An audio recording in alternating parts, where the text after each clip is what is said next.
Belum tentu kita hidup sampai Ramadan. Iya. Kenapa kita harus siap-siap, Ustaz? Kau belum tentu hidup sampai tahun depan. Kenapa kau bangun rumah?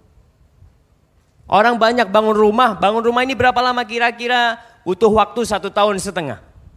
Apakah umurmu sampai 1,5 tahun? Wallahu a'lam. Tapi kenapa kau bangun? Untuk Ramadan kau tidak mau siap-siap. Mungkin kau hidup sampai sana. Kalaupun kau mati di tengah-tengah jalan, maka kau mati di atas niat yang mulia.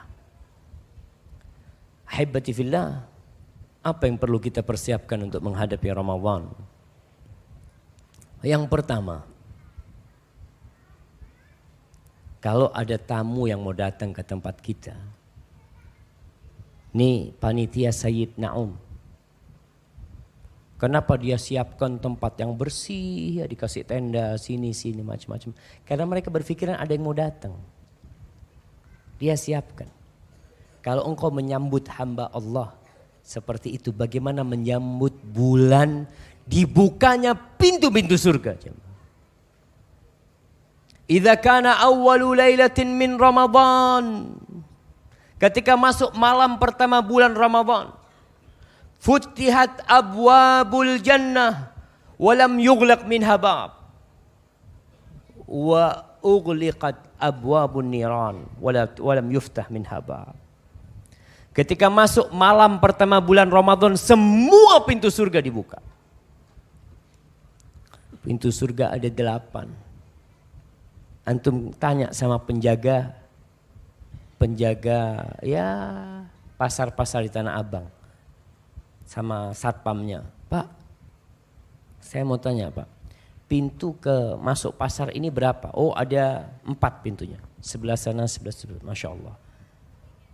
Coba tanyakan, Pak, pintu surga ada berapa Pak? Betul. Kadang-kala kita perlu tanya sama mereka jemaah. Kita perlu tanya. Nih jemaah, semua itu harus memiliki peran dalam menegakkan agama Allah ini. Tidak semuanya bisa ceramah di tempat ini, enggak semuanya. Ada yang bisa pakai duit. Aku pakai duit, fadhal. Ustaz, ana bisa pakai tulisan. Aku bikin tulisan. Supaya orang-orang di sekitar kita nih yang muslimin, mayoritas mereka tahu apa itu Islam. Maka bulan Ramadan pintu surga semuanya dibuka. Pintu neraka semuanya ditutup. Masa kita gak siap-siap untuk menghadapi bulan Ramadan itu? Bersih-bersih diri. Ya, lihat kewajiban kita. Apakah selama 10 bulan, dari mulai Syawal tuh, Syawal sampai bulan Rajab nih kita mau masuk Sya'ban, apakah kewajiban-kewajiban ana sudah ana laksanakan semuanya? Atau nanti masih ada yang belum ana laksanakan? Kau lihat dosa. Kita ini kadang-kala sama jamaah untuk masalah dosa. Ya, banyak orang terjebak dalam dosa tapi merasa enggak dosa. Apa penyebabnya? Seperti kebanyakan umat Islam yang makan riba. Dia kerja riba, mobilnya riba, motornya riba, HP-nya riba. Terus apa lagi? Rumahnya udah. Istrinya mungkin riba juga. Dia juga ngutang untuk mahar istrinya. Banyak di antara mereka yang tidak merasa itu dosa. Enggak merasa itu dosa. Bahkan orang tua ketika melihat anaknya resign dari kerjaannya, dari bank konvensional, keluarganya semua pada marah. Kenapa? Karena selama ini tidak dianggap dosa jemaah. Ketika melihat anaknya resign, Allah ini ikut aliran apa kau nak? Ya Allah jemaah, hada dinuna, hada Islam. Udahlah nak, kau jangan ngaji sama yang jenggot-jenggotan itu. Aduh, sesat kau nanti nak sama dia. Dari selama ini kau nyaman hidup, punya mobil, punya motor. Sejak kau ikut kajian itu jadi miskin kau. Subhanallah jemaah. Betul jemaah. Itu orang tidak merasa dosa, kenapa? Karena tidak ngerti. Nggak paham. Gimana kita mau menghisap diri kita kalau kita nggak paham mana yang dosa, mana yang pahala. Kita nggak ngerti nih. Kita hanya ikut perasaan. Contoh nih, kadangkala ada seorang keponakan, dia selalu salaman, ciuman, dicium sama istri pamannya. Karena selama ini Ustaz, ana pikir istri paman ana kan mahram buat ana. Dari mana istri pamanmu jadi mahram? Ya kan seperti paman ana lah Ustaz. Enggak. Di sini dibutuhkan ilmu untuk melihat. Oh ternyata yang ini dosa. Ini nih yang pahala. Anak kira ini dapat pahala, ternyata enggak. Sebagian umat Islam tidak pakai jilbab. Nah, masih kita lihat. Ketika ditanya, kenapa bu kok nggak pakai jilbab? Kan ada fatwa yang mengatakan jilbab tidak wajib. Nah, berarti kan dia melepas jilbabnya tidak merasa itu dosa. Tapi ada orang yang dikatakan, mbak kok nggak pakai jilbab? Doakan Ustadz, mudah-mudahan saya dapat hidayah, saya kepingin pakai jilbab. Ini nggak apa-apa. Yang tadi itu yang pertama dia meninggalkan jilbab dengan ilmu. Karena ada fatwa yang mengatakan jilbab tidak wajib. Kalau yang kedua karena dia belum mampu pakai jilbab. Tapi dia tahu, anak tahu Ustadz, seharusnya seorang muslimah itu pakai jilbab. Anak paham Ustadz, cuma anak kok belum siap untuk hal itu. Ya kita doakan. Tapi kalau yang pertama, ya mau gimana, dia merasa udahlah orang ada fatwa seperti itu. Maka ilmu jemaah. Kita ini mau menghisap diri kita butuh ilmu. Antum pelajarin ilmu tuh. Mana yang wajib, mana yang sunnah, mana yang haram, mana yang mubah. Perlu kita pelajarin, perlu. Kalau kita tidak tahu dengan rambu-rambu, kita akan sering ditilang sama polisi. Antum orang tuh kalau datang dari luar kota, nggak tahu dengan rambu-rambu yang ada di kota itu, tahu-tahu dapat 100 meter ditilang. Ntar 500 meter ditilang lagi. Allahu Akbar. Kenapa aku ditilang terus? Ya, Bapak tahu ini larangan. Oh, saya nggak tahu Pak. Saya dari luar kota. Ya, Bapak kan punya SIM. Bapak berarti sudah belajar. Iya Pak, saya SIM-nya bayar Pak. Masya Allah. Kayak gitu tuh banyak umat Islam yang gak ngerti dengan rambu-rambu. Sehingga diterabas sama mereka. Merasa gak dosa. Merasa tidak dosa dia. Tapi ketika berilmu, kenapa Allah katakan innama yakhshallaha min ibadihi al-ulama. Yang takut sama Allah di antara hamba-hambanya. Siapa? Para ulama. Orang yang ngerti, yang paham, dia baru takut. Antum ketika tahu di depan sana ada polisi yang jaga, antum pakai seat belt enggak? Masya Allah, langsung dipasang. Kenapa Mas? Ada bapak polisi. Kelihatan itu tuh, kelihatan. Tapi orang yang tidak punya ilmu, dia tenang.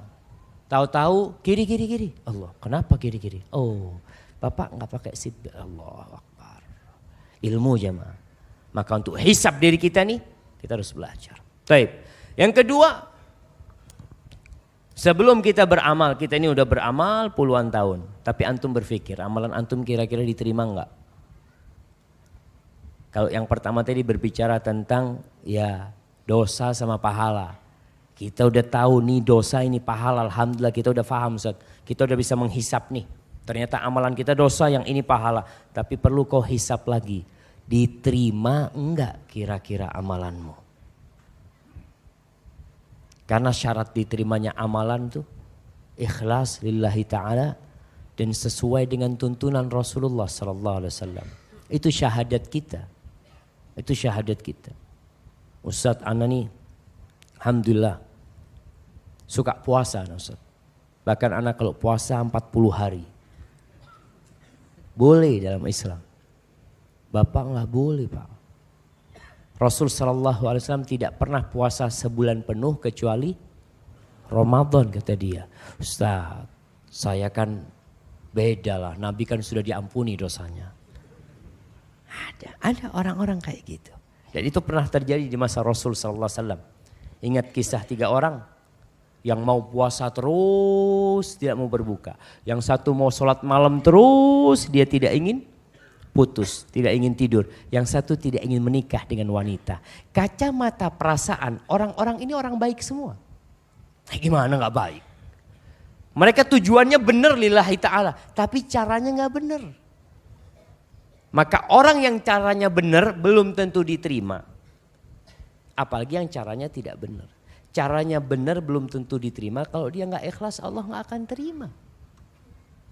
Maka antum lihat, sedekah antum, ana sering sedekah, thayyib. Gimana sedekahmu? Lillahi ta'ala, insyaallah lillahi ta'ala. Ya alhamdulillah. Sambil kita terus memperbaiki diri kita. Jadi ingat, kita dituntut untuk ikhlas lillahi ta'ala dan belajar. Mana yang sesuai dengan tuntunan Rasulullah sallallahu alaihi wasallam. Banyak orang mengatakan, udahlah kau nggak usah ribut masalah sholat. Ini sholatnya benar nggak benar, sholatnya sesuai dengan sunnah, nggak sesuai dengan sunnah. Yang penting itu sholat. Yang kau perlu bicarakan itu yang tidak sholat. Kita kadang-kala masih dengar pernyataan seperti itu. Subhanallah, pernyataanmu ada benarnya. Tapi ada nggak benarnya juga. Nggak benarnya di mana? Nggak benarnya itu Allah mengatakan fawailun lil musallin. Celaka orang-orang yang sholat. Ini orang udah ahli ibadah sholat jamaah. Celaka dia.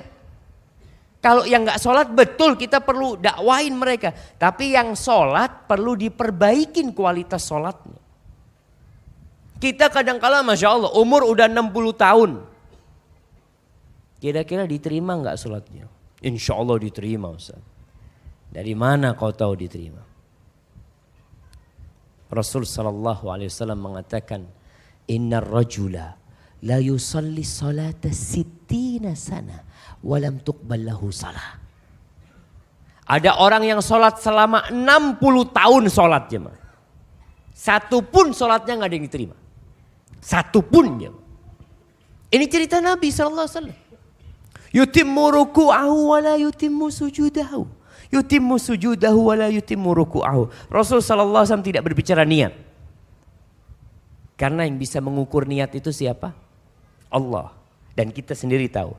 Rasul sallallahu alaihi wasallam berbicara tentang aturan sholat orang ini nggak benar. Sujudnya sempurna, rukuknya nggak sempurna. Rukuknya sempurna, sujudnya nggak sempurna. Pernah seorang sahabat masuk Masjid Nabawi, lalu dia sholat. Sahabat masuk Masjid Nabawi, di situ ada Rasulullah sallallahu alaihi wasallam sedang duduk, dia sholat. Selesai sholat, assalamualaikum, datang ke Nabi SAW. Assalamualaikum. Kata Rasul sallallahu alaihi wasallam, "Shalli fa innaka lam tusalli." Kau sholat, kau belum sholat. Jadi dari tadi itu nggak dianggap sholat. Sholat lagi nih sahabat. Bayangkan sholat kedua dilihat oleh Rasulullah SAW. Kira-kira gimana sholat dia? Masya Allah. Assalamualaikum, assalamualaikum. Datang ke Rasul sallallahu alaihi wasallam, Nabi balik mengatakan sholli fa innaka lam tusalli. Kau sholat lagi, kau belum sholat. 3.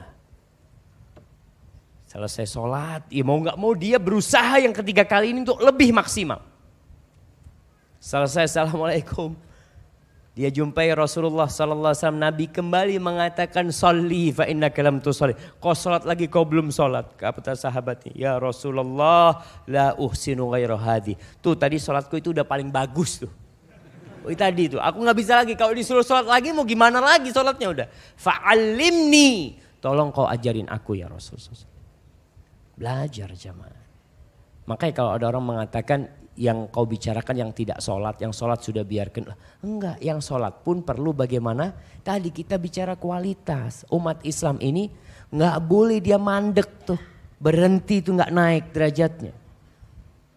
Dari dulu sampai sekarang kulhu yang dihafal. Qul huwallahu ahad, qul a'udzu bil falaq, qul a'udzu bin nas. Tanya, Bapak umur sudah berapa? Ya Ustaz, ya baru 58 tahun lah. Hafalannya enggak nambah, enggak Ustaz. Tapi kalau fulus alhamdulillah Ustaz.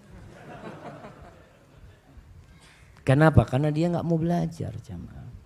Maka tolong nih yang kedua ini Sama sebenarnya, kalau yang pertama tadi kita bicara supaya kita tahu ilmu, mana yang halal, mana yang haram, mana yang wajib, mana yang sunnah, mana yang boleh, mana yang gak boleh. Tapi yang kedua belajar untuk menyempurnakan. Yang udah sholat, alhamdulillah Ustaz Ala ini udah sholat sejak umur 9 tahun dan tidak pernah meninggalkan sholat, alhamdulillah. Sekarang kau lihat, kira-kira sholatmu udah bener enggak? Pelajarin lagi, kembali kepada ilmu. Yang ketiga, masalah hati. Kita harus bersihkan hati kita untuk menjadi orang yang bertakwa. Karena bulan Ramadan itu madrasahnya orang yang bertakwa. Antum tahu, ketika orang mau masuk sekolah ada tes nggak di depan? Dites dulu. Nggak bisa jawab, nggak diterima. Baik. Bagaimana dengan Ramadan?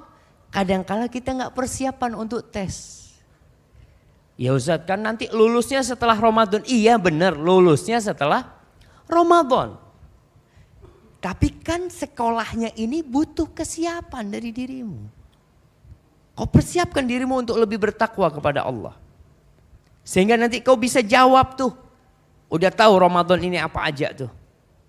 Persiapan untuk bulan Ramadan. Karena terus terang jamaah, ada orang yang masuk Ramadan keluar seperti nggak puasa. Seperti ada orang yang sekolah, antum lihat anak-anak yang kuliah 4 tahun, lulus, sarjana. Sarjana ya ekonomi. Ditanya, kau 4 tahun sekolah dapat apa? Dapat ijazah doang. Ilmunya nggak ada. Aku tuh kalau sekolah cuma bawa, dulu biasanya anak-anak kuliahan bawa apa? Bawa buku tulis yang dikantongin. Dia sekedar menghabiskan waktu. Seperti itu pula orang yang masuk Ramadan tanpa ada takwa di hatinya. Selesai Ramadan nggak dapat apa-apa. Apa yang dia dapatkan? Alhamdulillah, ana selesai Ramadan ternyata bisa turun berat badan ana. Dia cuma dapat itu. Rasul sallallahu alaihi wasallam mengatakan kam min shaimin aw rubba shaimin laisa lahu min siyamihi illal ju' wal 'atash. Berapa banyak orang yang puasa dia nggak dapat apa-apa dari puasanya kecuali lapar dan haus. Jadi selesai Ramadan kurus. Alhamdulillah ini biasanya nomor 36 saat sekarang 32. Umpamanya dia katakan seperti itu. Bukan itu tujuan Ramadan. Orang-orang di barat jamaah, di barat tuh sekarang mereka lagi terapi puasa. Bahkan kalau nggak salah mereka punya fasting 2 day in week. Dia punya puasa 2 hari dalam sepekan. Mulai dia puasa. Untuk apa? Untuk kesehatan. Kita enggak. Untuk apa? La'allakum tattaqun. Itu tujuan kita. Tapi kita harus punya modal. Agar puasa kita benar membuat kita lebih bertakwa kepada Allah Subhanahu wa taala. Jangan sampai selesai Ramadan nih. Selesai Ramadan kita nggak tambah naik takwanya, bacaan Qur'annya nggak tambah banyak, sholat sunnahnya juga nggak tambah banyak. Yang keempat, yang perlu disiapkan dimulai bulan ini, silaturahim. Ustaz, ada apa dengan silaturahim? Bulan Sya'ban bulan diangkatnya amal perbuatan. Ingat, ada 2 orang yang amalannya tidak diangkat, dosanya tidak diampuni. Nah, Anda kasih hadiah.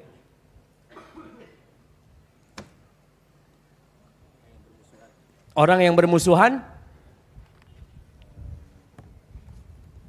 insyaallah.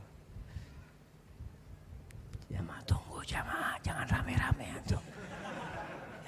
Itu pertanyaan dia tahu jawabannya, cuma tadi grogi jamaah.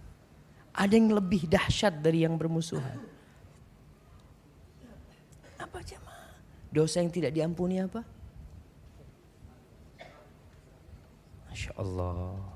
Apa dosa yang tidak diampuni? Lihat, sampai hilang. Syirik jemaah. Masya Allah. Anda mau kasih hadiah ya kan jemaah. Masya Allah. Barakallahu fikum. Jemaah itu 2. Ada yang mau jawab lagi. Udah selesai jawabannya. Naam. Yang tidak diampuni musyrik au musyahin. Orang yang nyimpan dendam. Yang ada permusuhan, nggak diampuni. Nih, kalau kita bicara permusuhan lebih umum, tidak hanya kepada kerabat kita. Makanya silaturahim ini kadangkala kakak sama adiknya tidak bertegur sapa selama 1 tahun. 1 tahun dosanya nggak diampuni. Amalnya nggak diangkat. Pas bulan Sya'ban ternyata dia belum memperbaiki dirinya.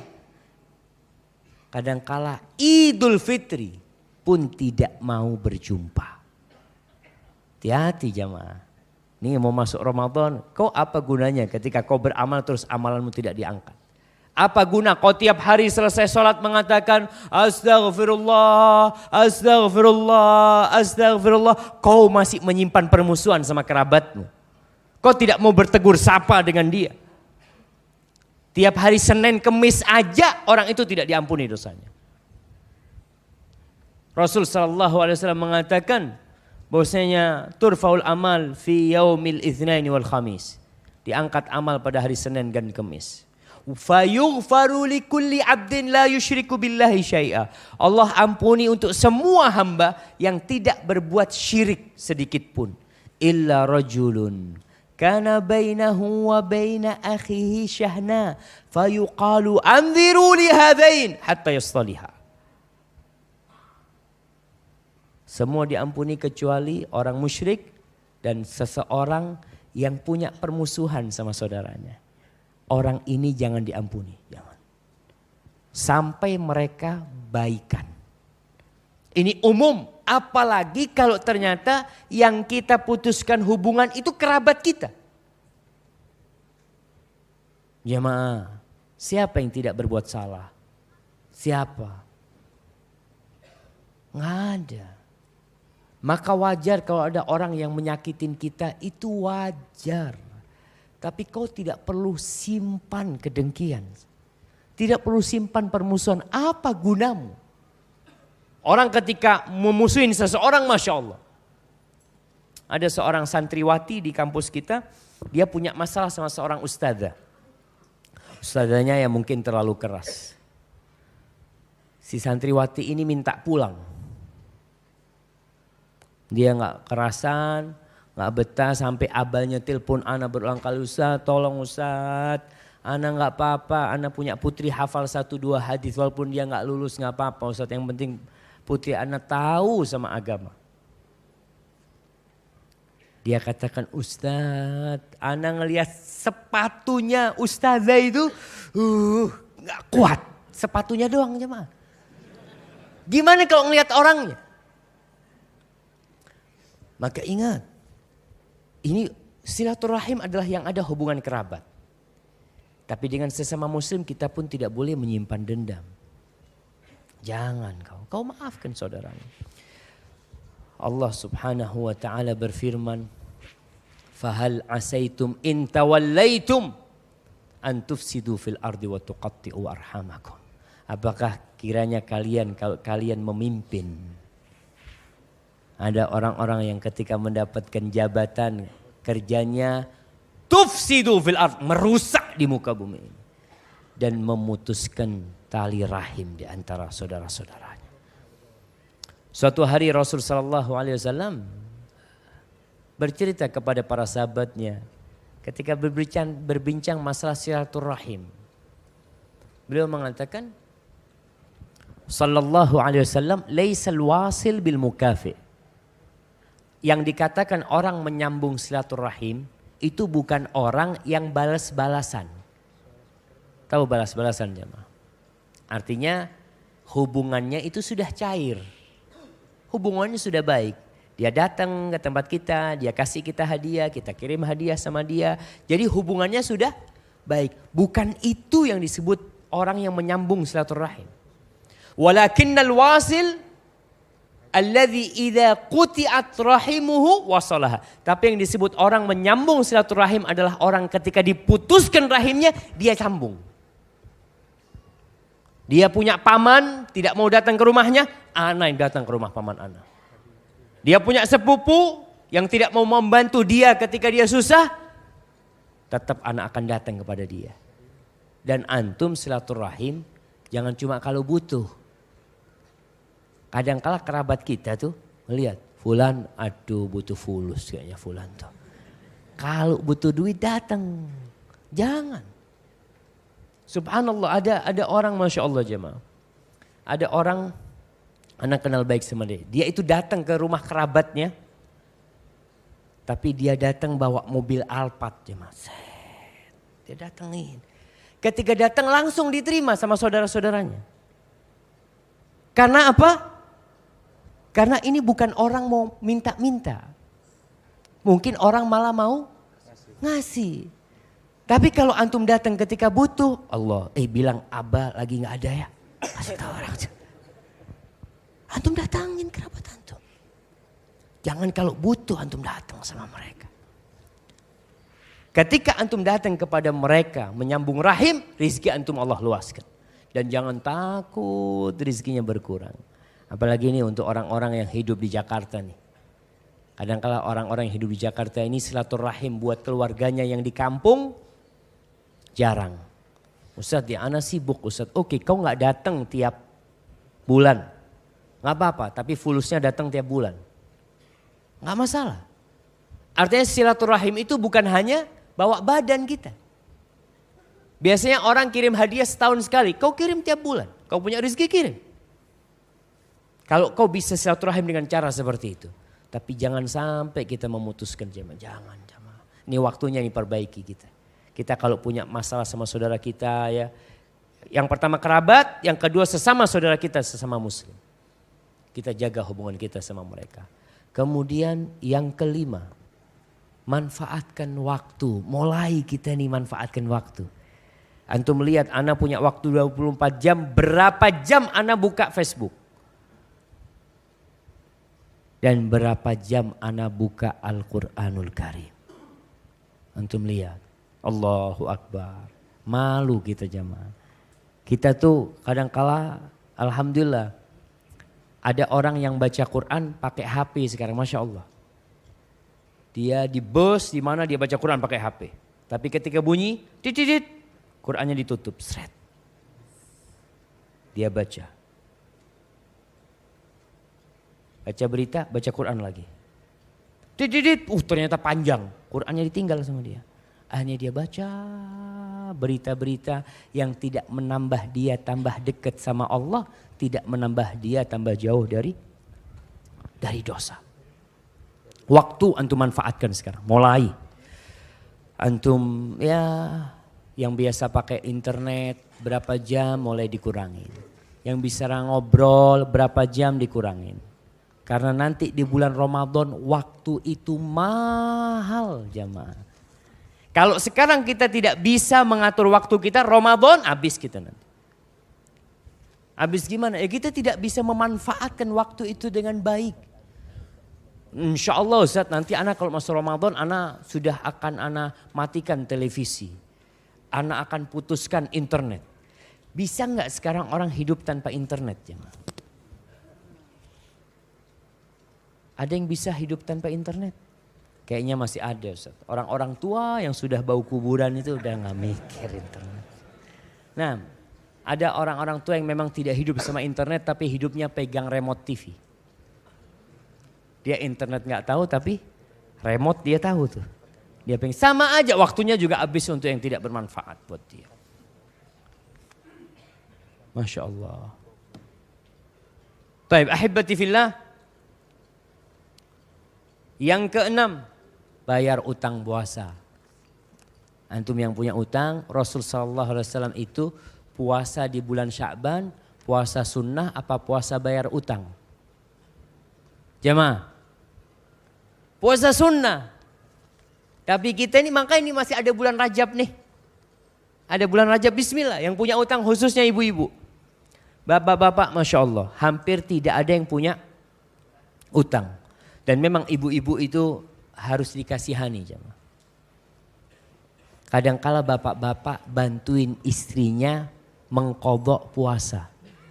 Bagaimana cara bantu istrinya? Puasa sunnah antum. Soalnya istri kita puasa, kita nggak puasa, kesian dia. Dia harus bangun, sahur ya. Biasanya ngantuk habis subuh ngasih makan suaminya. Siang nemenin suaminya makan. Seperti itu dia lelah. Sekali-kali antum bantu istri untuk bayar puasa, antum puasa sunnah. Makanya kenapa ada puasa Syawal jemaah? Puasa Syawal itu agar orang segera bayar utangnya dan dia bisa mengambil sunnah puasa Syawal. Tapi kalau memang belum bayar, bayar sekarang nih. Kemudian yang ketujuh, mulai baca Quran. Saat kita sih baca Quran terus ya, tapi ditambah nih. Volume baca Qurannya ditambah. Antum kalau lihat ulama-ulama, kenapa sebagian di antara mereka bisa hatam tiap hari. Imam Syafi'i dikatakan kalau Ramadan beliau hatam sehari 2 kali.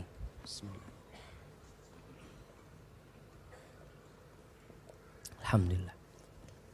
Sehari 2 kali jemaah. Kok bisa seperti itu? Sebelum Ramadan udah persiapan. Orang yang lari cepat jemaah. Apa bisa sekarang dikatakan kepada antum, antum lari cepat? Bisa insya Allah, tapi ngos-ngosan sampai sana. Begitu pula orang yang baca Quran, ketika dia tidak biasa baca banyak, Masya Allah. Baca 2 lembar aja lama dia buka. Tapi buat orang yang biasa baca Quran cepat. Maka kita siapkan sekarang. Kemudian sholat malamnya. Ya, yang tidak pernah sholat malam kecuali Ramadan. Ada umat Islam kenal sholat malam kapan? Ramadan.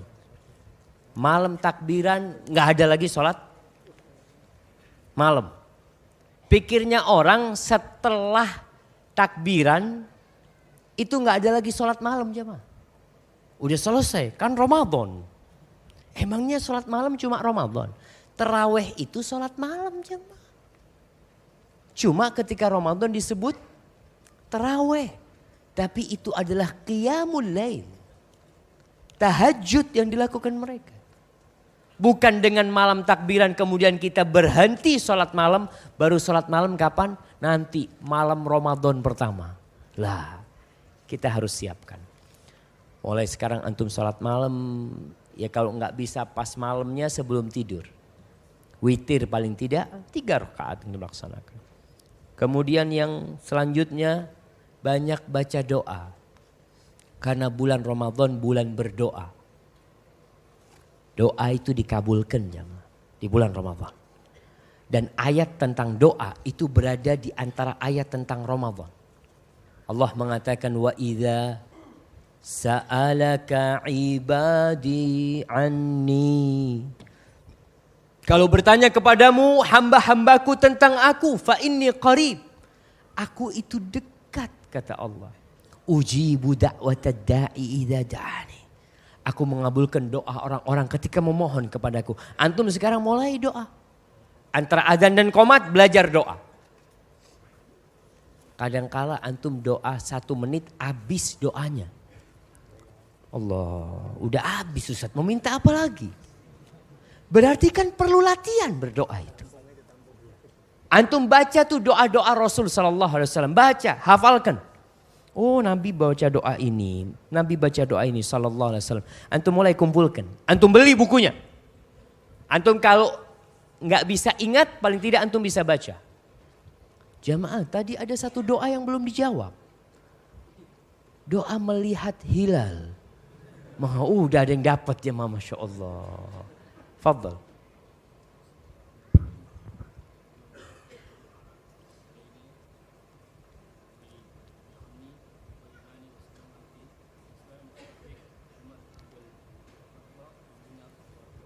Masya Allah. Mulai kapan baca doa itu? Hah? Oh ingat. Alhamdulillah. Barakallahu fikum. Masya Allah. Apa doa jamaah? Banyak redaksi doa itu dalam beberapa ayat. Allahumma ahillahu alaina bil amni wal iman atau bil yumni wal iman was salamati wal islam rabbi wa rabbukallah. Itu doa. Paling tidak antum ketika ngelihat hilal antum buka kitabnya. Enggak apa-apa antum buka kitabnya. Tapi lama kelamaan insyaallah antum hafal.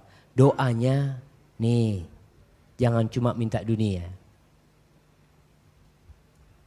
Rasul Shallallahu Alaihi Wasallam melihat sebagian sahabatnya orang-orang Badui itu yang diinginkan cuma onta, cuma kambing. Kenapa kita nggak minta yang lebih dari itu? Minta surga, minta ketetapan hati, ya muqallibal qulub tsabbit qalbi ala dinik. Kemudian yang ke-10, belajar iktikaf. Belajar iktikaf perlu kita duduk antara maghrib sama isya nggak pulang. Kita biasanya habis sholat langsung pulang. Ini kita persiapan nih. Soalnya nanti iktikaf itu di bulan Ramadan sunnahnya berapa hari? 10 hari, bayangkan jemaah. Kita kalau nggak biasa iktikaf, Allahu Akbar. Ada orang yang kajian masih pegang HP. Kajian padahal cuma 2 jam. Gimana iktikaf 10 hari? Boleh nggak pegang HP jemaah? 10 hari. Ustaz, kan yang nggak boleh keluar dari masjid, Ustaz. Ana nggak keluar ke masjid, ana di masjid. Facebookan ya di masjid, Ustaz. Tetap di masjid, kata dia. Apa bedanya kau iktikaf dengan tidak iktikaf? Kalau ternyata kau masih berhubungan dengan dunia luar. Iktikaf itu kan memutus hubungan. Ustaz, ana alhamdulillah Ustaz, ana benar-benar iktikaf 10 hari Ustaz. Di masjid. Ana ngatur dagangan dari masjid, Ustaz. Ini barang kirim ke sana, barang ke sini. Badannya di masjid. Tapi tetap dia ngurusin semua dunia. Ini kadang-kala orang dengan adanya teknologi, dia merasa iktikaf padahal nggak iktikaf. Maka perlu tuh biasakan diri ke masjid. Padahal maghrib nggak pulang sampai isya. Subuh nggak pulang sampai syuruk. Sampai syuruk jamaah. Sampai matahari terbit. Antum setelah itu sholat, Masya Allah dapat pahala umroh. Mulai dibiasakan.